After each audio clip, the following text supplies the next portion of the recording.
এক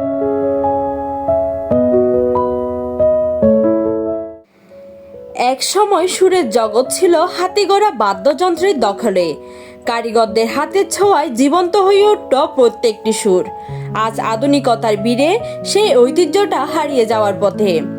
চট্টগ্রামের রহমতগঞ্জের পঙ্কজকান্তিতে গত ২৬ বছর ধরে ছোট জরাজীর্ণ দোকানে বসে হারমোনিয়ামের তারে সুর ফেরানোর কাজ করে যান। তীক্ষ্ণ দৃষ্টিতে প্রতিটি তার ঠিক করে যত্নে গুছিয়ে দেন ভাঙা সুর। তার দোকানের জরাজীর্ণ অবস্থা দেখে বোঝা যায় এ পেশা আগের মতোই নেই। দোকান করছি ২৬ বছর, আর এখন তো আগের মতো ব্যবসা চলে না। এখন মোটামুটি চলে, এই দিয়ে সংসার চলা। আর আগে তো অনেক ২-৩ জন কারিগর ছিল, এখন তো কারিগর নেই, নিজেরটা নিজেই করি।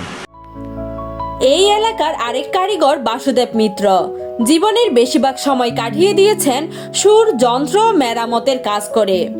এক সময় যেখানে কাজের ব্যস্ততার কারণে সময় পেত না, সেখানে এখন দিন কাটে অপেক্ষায়। তার কণ্ঠেও হতাশা। সুরকারকদের এখন আর আগের মতো ভিড় নেই, কমে গেছে কাজ, বেড়েছে অনিশ্চয়তা। তিনি বলেন, আধুনিক যন্ত্রপাতির ভিড়ে এখন এই পুরাতন বাদ্যযন্ত্রের কদর কমেছে খানিকটা। এখন তো কাজ সবগুলোই চলছে আগের মতোই, কিন্তু আর কি কম হয়েছে আর কি। আগে সঙ্গীত জগতে যে রকমের মানুষের আগ্রহ ছিল, এখন ও ধরনের নেই। এই কারণেই এই লাইন থেকে কিছুটা কমে যাচ্ছে।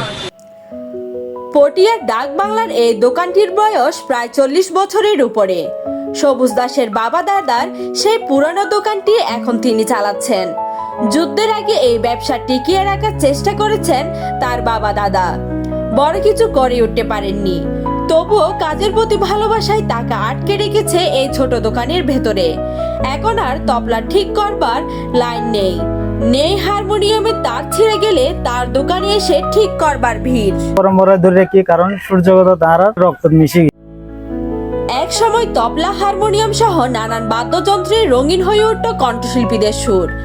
কালের বিবর্তনে সেই চাহিদা এখন অনেকটাই কমে গেছে। আধুনিক যন্ত্রের দাপটে হারিয়ে যেতে চলেছে এই প্রাচীন শিল্প। এখন যে ইয়াগুলো সব কিবোর্ডের মধ্যে চলে আসছে। একসময় তো হারমোনিয়াম তবলা দিয়ে হতো, এখন চলে আসছে কিবোর্ড, গিটার, অক্টোপ্যাড, বিভিন্ন কিছু আসছে। এটা বেশি একটু তো আগের মতো তো আর এখন নতুন প্রজন্ম আগ্রহ হারাচ্ছেন দিন দিন। নতুন কোনো কারিগরও তৈরি হচ্ছে না, ফলে পুরাতন এই বাদ্যযন্ত্রের সুর হারানোর পথে। তারপরও কিছু মানুষ এখনো লড়াই করে যাচ্ছেন শুরুর এই ঐতিহ্যটুকু বাঁচিয়ে রাখার শেষ চেষ্টা করে।